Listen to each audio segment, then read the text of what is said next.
I felt like I was just managing people's diseases, giving them tablets, talking through procedures, but not really helping them to get to the root cause of why they were sick. And Desmond Tutu says, and I heard this quote recently and it really resonated with me, he said that sooner or later we're going to have to stop pulling people out of the water and go upstream and try to figure out why it is they keep falling in. And I think that plant-based nutrition is one of the key tools that I can put in my toolbox to help people to fully understand why it is they fell into the water. And that's obviously partly Iida's story. I've seen some tremendous results for my patients. I've had people who have taken on plant-based nutrition concepts and reversed their hypertension, reversed their chronic osteoarthritis, improved their period pains, improved their cancer diagnosis. I've had people who responded exceptionally well to their chemotherapy, having changed their diet. I mean, there are a multitude of stories.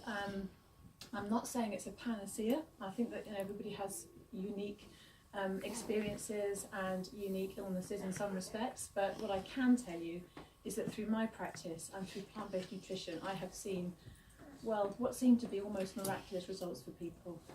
And in a way it shouldn't be surprising, because we do know that many populations around the world that have a predominantly plant-based diet tend to have the greatest longevity, and that's something that I think Iida's been learning about as well through the Paddison Program.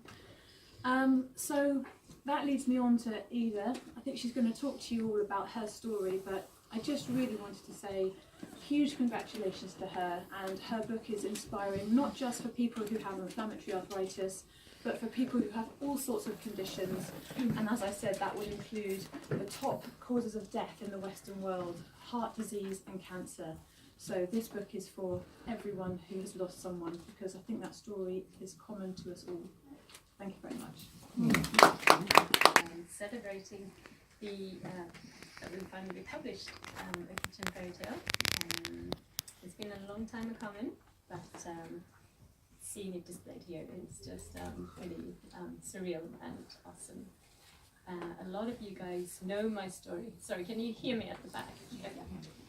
A lot of you guys do know my story, and for those of you who don't, I have included it in the book in the beginning to kind of help spread the word about what people can actually do instead of just accepting getting more drugs for whatever conditions they might be prescribed them for, and just seeing that there might be an alternative way to addressing the problems.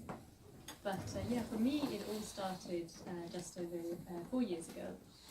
Literally from one day to the next, I was hit by inflammatory arthritis. It manifested itself through a very swollen left knee. It was in fact so swollen that I couldn't bend it enough to walk down the stairs. For about a year, I would be walking down the stairs with my left leg first. And especially exciting thing to do in the London Underground during the massive rush hour from Victoria Station. I saw all kinds of homeopaths and osteopaths and doctors, acupuncturists and physiotherapists, and no one was able to tell me what the problem was. And it was only after 6 months that I was able to be referred to the rheumatology department in London, and they diagnosed me with something called ANA positive oligoarthritis, in case anyone thought my surname was enough. I was then prescribed these drugs, 2 different drugs. They told me I would be on them for the rest of my life, and that no one knows why we get this condition, why this happens to some people. So I kind of started taking that medication, and also what was very interesting is that my rheumatologist actually told me that she sees a lot of women, often in their 30s, getting diagnosed with this, and quite a lot after giving birth. They have either a relapse or they have a new onset of it. It's not quite enough to just go vegan to sort it out, which I then also found out. But what happened was I started the medication, and thankfully, I can say thankfully today, because it turned out that I had a major allergic reaction about 2 weeks into having started, And I ended up in the emergency room, and they took me off the drugs straight away. Now, because my husband and I were getting married around this time, and we hoped to start a family, and these were the only 2 drugs that they said were available to me, that kind of agreed with the pregnancy. So I realized that I was then down to one option only in terms of drugs if I wanted to have a baby. And at that point, I think something just kind of shifted in me, and I just thought that this is absolute nonsense. There is nothing wrong with me. I have never been sick kind of in my life. I must be doing something to create this condition in the first place. So I embarked upon my own journey of doing a little bit of an elimination diet. I took away dairy, gluten and refined sugars, and within a couple of weeks my test results were back to normal.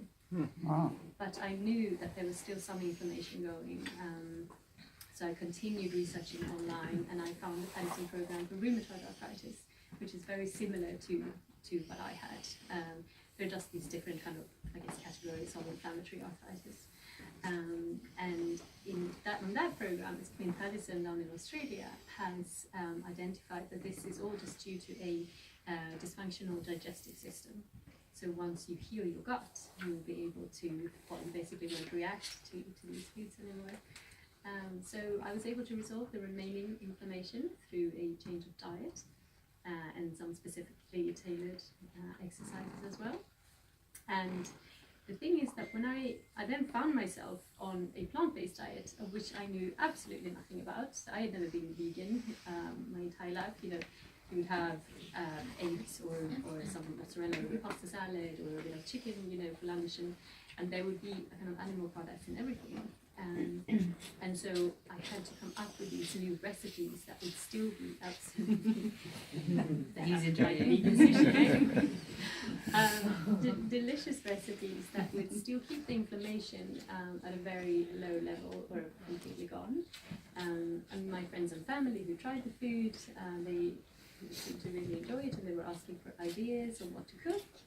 And so I started collecting everything, and quite soon I had pretty much a cookbook on my hands, which was pretty unexpected. And I was trying to find a publisher, and I was turned down to the right and to the left until I found Anna Smith Health Books, Georgina here, who believed in me, and just made it all happen, which was just really amazing. And one of the reasons why I wanted to write this book, so that in the beginning you have my story, and then you have the recipes, is to kind of put all the recipes into context, so you will know why some of them are so incredibly humble, and I call them humble and healing, because they really allow the body to kind of recuperate, I guess. Yeah. And I actually, even after joining the Paddison Program, I still went to the rheumatologist a couple of times, because they were still taking some blood tests and making sure that everything was going in the right direction. And I was sitting in that waiting room with maybe 15 to 20 people every time, and you know, there was no hope. These people would be waiting to get more drugs prescribed to them. Some of them have chemotherapy a couple of times a year. They are on very heavy cancer drugs, and there's just no one is looking at why this is happening to us. So I just thought I can either try to go up to each and every one of these people and try to explain to them that this is actually what might be happening, but that would make me look like a crazy person.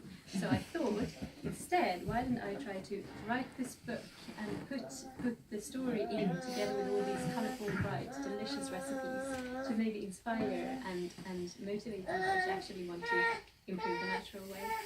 So yeah, that's where we are. And also the best thing is that I was able to have a drug and pain-free pregnancy. Let me try to see that.